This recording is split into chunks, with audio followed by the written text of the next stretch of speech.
राजकुमारी चंद्रकला का खौफ इतना बढ़ गया था कि जब भी वह अपनी सवारी लेकर निकलती, लोग अपने घरों में दुबक जाते और खिड़कियां दरवाजे बंद कर लेते। वह कभी नौजवान पुरुष को देखना पसंद नहीं करती थी। एक दिन चंद्रकला ने अपने सिपाहियों की कुछ टुकड़ी ली और शिकार पर जाने का मन बनाया। चलते चलते वह एक घने जंगल में जा पहुंची। पूरा दिन जंगल में घूमने के बाद भी उसे कोई शिकार नहीं मिला। जैसे जैसे दिन ढल रहा था, उसका गुस्सा और अधिक बढ़ता जा रहा था। एक सिपाही ने चंद्रकला से कहा, यदि आपकी आज्ञा हो तो अब हमें घर चलना चाहिए। परंतु चंद्रकला के पास कोई दूसरा रास्ता भी तो नहीं था। फिर वे खाली हाथ ही जंगल से घर लौटने लगे कि तभी एक गडरिया युवक अपनी 100 भेड़ों के साथ उसी रास्ते से गुजर रहा था। पूरे रास्ते में भेड़ें देखकर एक सिपाही ने गडरिया से कहा, तू अपनी भेड़ों को रास्ते से हटा। घबराए हुए गडरिया ने हाथ जोड़कर कहा, महाराज, यदि दूसरा रास्ता होता तो मैं अपनी भेड़ों को शीघ्र ही हटा लेता, परंतु एक ही रास्ता होने के कारण मैं अपनी भेड़ों को नहीं हटा सकता। यह बात जब चंद्रकला के कानों तक पहुंची तो उसे बहुत गुस्सा आया और उसने गडरिया को बंदी बनाने का आदेश दे दिया और कहा, इसे बंदी बना लो और ले जाकर कारागार में डाल दो और इसे ऐसी जगह रखो जहां यह सही से खड़ा भी ना हो पाए। इस पर सिपाहियों ने युवक को बंदी बना लिया और ले जाकर कारागार में डाल दिया। जब यह बात गडरिया की उस बूढ़ी माँ को पता चली, जिसके बुढ़ापे का सहारा मात्र उसका एक बेटा था, कि उसे भी बंदी बना दिया गया है, वह फूट फूट कर रोने लगी। उसे रोता देख गाँव की भीड़ इकट्ठी होने लगी, परंतु राजकुमारी चंद्रकला के खिलाफ कोई बोल भी नहीं सकता था। वहाँ पर खड़े सभी लोग कहने लगे, हो ना हो, तेरे बेटे की ही कुछ न कुछ गलती होगी। परंतु बूढ़ी माँ को पूरा विश्वास था कि उसका बेटा कोई भी गलती नहीं कर सकता। उसने गांव वालों की बातों को नजरअंदाज किया और चंद्रकला के महल में जा पहुंची। जब उसने चंद्रकला से यह बात कही, बेटी, तुम मेरे बेटे को छोड़ दो, उसकी कोई गलती नहीं है। यदि तुम चाहो तो उसकी जगह पर मुझे बंदी बना लो, पर मेरे बेटे को छोड़ दो। इतना सुनते ही राजकुमारी अत्यंत क्रोधित हुई और कहा, यदि तेरे बेटे की कोई गलती नहीं है तो इसका मतलब मेरी गलती है। मैंने उसको बिना किसी गलती के बंदी बना रखा है। अब तो यही ढिंढोरा पूरे नगर में पीट कर आई होगी, मेरे प्रति लोगों को भड़काया होगा। अब जब तू इतना कह रही है तो दंड की हकदार तो तू भी है। सिपाहियों, इसे ले जाओ और इसे तब तक कोड़े लगाओ जब तक यह अधमरी न हो जाए। परंतु उनमें से एक सिपाही समझदार था। उसे उस बूढ़ी महिला पर दया आ गई और उसने उसे मारना उचित नहीं समझा और चुपके से छोड़ दिया। वह तुरंत वहाँ से चल दी और कई दिनों के बाद वह राजा विक्रमादित्य के राज्य में जा पहुंची। जो भी उसके साथ बीती थी वह सब उसने राजा विक्रमादित्य के सामने कह सुनाई। विक्रमादित्य ने कहा, हे माता, आप चिंता न करें, आप यहीं मेरे अतिथि गृह में मेहमान बनकर रहें और मैं जा रहा हूँ आपके बेटे को लेने, और जब तक मैं उसे छुड़ा नहीं लूंगा तब तक मैं भी वापस नहीं आऊंगा। इतना कहकर विक्रमादित्य वहाँ से चल दिए और द्वार पर जाते ही एक दरबारी से कहा, जाओ जाकर अपनी राजकुमारी चंद्रकला से कह दो उससे मिलने राजा विक्रमादित्य आए हैं। दरबारी ने जैसे ही विक्रमादित्य का नाम सुना वह भागा और राजकुमारी से कहा,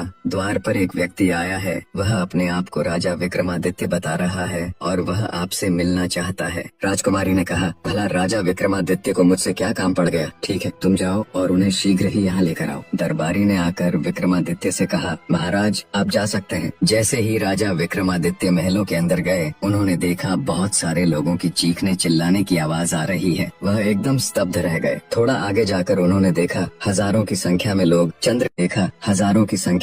चंद्रकला के कैद खाने में कैद हैं और चीख चिल्ला रहे हैं और कभी कभी रोने लगते हैं। इस सब को नजरअंदाज कर विक्रमादित्य आगे बढ़ते रहे। एक दासी उन्हें चंद्रकला के कक्ष में ले गई। विक्रमादित्य ने जैसे ही चंद्रकला को देखा वह उसकी तरफ देखते ही रह गए, क्योंकि चंद्रकला इतनी सुंदर थी कि उसके पीछे कोई भी जान दे सकता था। चंद्रकला ने विक्रमादित्य से आने का कारण पूछा। विक्रमादित्य ने बताया, मेरे आने का मात्र एक कारण था, परंतु तुम्हारे महल के अंदर आते हुए मुझे कुछ अजीब सा महसूस हुआ। बहुत सारे लोगों की चीखने और चिल्लाने की आवाज आ रही थी। इसका कारण क्या है? चंद्रकला बोली, हे राजा, तुम्हारी बुद्धिमत्ता और साहस के बहुत सारे किस्से सुने हैं मैंने, क्या तुम खुद नहीं पता लगा सकते? विक्रमादित्य ने कहा, वह सब तो बाद में, परंतु पहले मैं जिस कार्य के लिए आया हूँ वह सुनो। तुमने एक बूढ़ी माँ के बेटे को बंदी बना रखा है, उसे छोड़ दो, क्योंकि उस बूढ़ी महिला के बुढ़ापे का सहारा मात्र वही एक बेटा है। चंद्रकला ने कहा, उसने मेरा रास्ता रोकने का दुस्साहस किया है। विक्रमादित्य ने कहा, चंद्रकला, मैंने उसकी माँ को वचन दिया है, मैं उसको लेकर आऊंगा। अब यदि तुम उसे ऐसे नहीं छोड़ोगी तो मुझे कोई दूसरी युक्ति अपनानी पड़ेगी, परंतु मैं उसे यहाँ से लेकर ही जाऊंगा। चंद्रकला गुस्से में बोली, यदि ऐसा है तो ठीक है, बहुत सुने तुम्हारी बुद्धिमत्ता के चर्चे। अब यदि तुम्हें उसे छोड़वाना ही है तो मेरे 3 प्रश्नों का उत्तर देना पड़ेगा। यदि तुम उत्तर न दे पाए तो तुम्हें भी इन्हीं लोगों के साथ काल कोठरी में रहना पड़ेगा, और यदि तुमने मेरे सवालों का सही सही जवाब दे दिया तो मैं कैद किए उन सभी लोगों को आजाद कर दूंगी और मैं भी तुम्हारे साथ विवाह कर खुशी खुशी चल पड़ूंगी।